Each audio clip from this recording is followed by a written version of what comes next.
What is defection? तो defection का basic meaning होता है दल बदलना।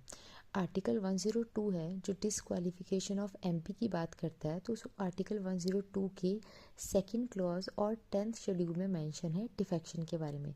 तो हम डिफेक्शन लेके कब आए थे? हम 52nd कॉन्स्टिट्यूशनल अमेंडमेंट 1985 से हमने आर्टिकल 102 का सेकंड क्लॉज और 10th शेड्यूल को ऐड करा था।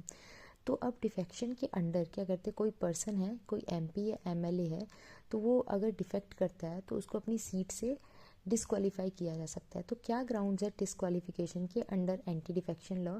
सपोज करो कोई पर्सन है, कोई एमपी के इलेक्शन में खड़ा हो रहा है किसी पर्टिकुलर पार्टी की टिकट से। अब वो एमपी के इलेक्शन जीत जाता है और एमपी बन जाता है। एमपी बनने के बाद जिस पार्टी की टिकट से वो एमपी बना है वो उस पार्टी को छोड़ देता है या उस पार्टी को छोड़ के कोई और पार्टी को ज्वाइन कर लेता है, तो उस केस में क्या करेंगे, उस पर्सन का डिस्क्वालिफिकेशन हो जाएगा डिफेक्शन के अंडर कि उसने डिफेक्ट करा है।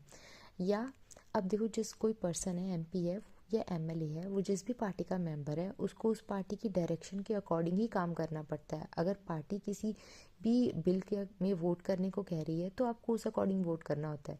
लेकिन अगर कोई पर्सन वोट नहीं करता है, एब्सटेन्स फ्रॉम वोटिंग, या जिस डायरेक्शन जो पार्टी कह रही है उसके ऑपोजिट डायरेक्शन में वोटिंग करता है, तो उस पर्सन की भी डिस्क्वालिफिकेशन हो जाती है on the grounds of defection. या थर्ड कंडीशन है, अगर कोई इंडिपेंडेंट मेंबर है, मतलब वो किसी भी पार्टी का मेंबर नहीं है, इंडिपेंडेंटली खड़ा हुआ था और एमपी इलेक्शन जीत के एमपी बना है, वो कोई पॉलिटिकल पार्टी ज्वाइन कर लेता है। या कोई ऐसा पर्सन है जो इलेक्शन लड़के नहीं आया, नॉमिनेटेड मेंबर है, वो कोई पॉलिटिकल पार्टी को ज्वाइन कर लेता है 6 मंथ के बाद।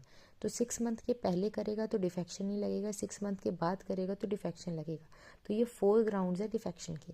अब इसमें कुछ एक्सेप्शन भी है। एक्सेप्शन क्या है? मर्जर। मर्जर मतलब अगर कोई एक पॉलिटिकल पार्टी के 2/3 मेंबर उस पार्टी को छोड़ के दूसरी पार्टी को ज्वाइन कर लेते हैं किसी, तो उन पे डिफेक्शन नहीं लगता। तो ये एक एक्सेप्शन है। सेकंड एक्सेप्शन है स्पीकर, डेप्टी स्पीकर या चेयरमैन, डेप्टी चेयरमैन, अगर उन्हें लग रहा है कि अपनी ड्यूटीज़ को अच्छे से डिलीवर करने के लिए उनको अपनी पॉलिटिकल पार्टी की सीट छोड़नी पड़ेगी, तो वो छोड़ सकते हैं, मेंबरशिप को छोड़ सकते हैं अपनी पॉलिटिकल पार्टी की, उन पर डिफेक्शन नहीं लगेगा। तो डिसाइड कौन करता है कोई पर्सन डिस्क्वालीफाई हुआ है on the grounds of defection? तो ये प्रिजाइडिंग ऑफिसर डिसाइड करता है, मतलब लोकसभा के केस में स्पीकर और राज्यसभा के केस में चेयरमैन। अब जो भी ये डिसीजन है ये कोर्ट रिव्यू कर सकती है।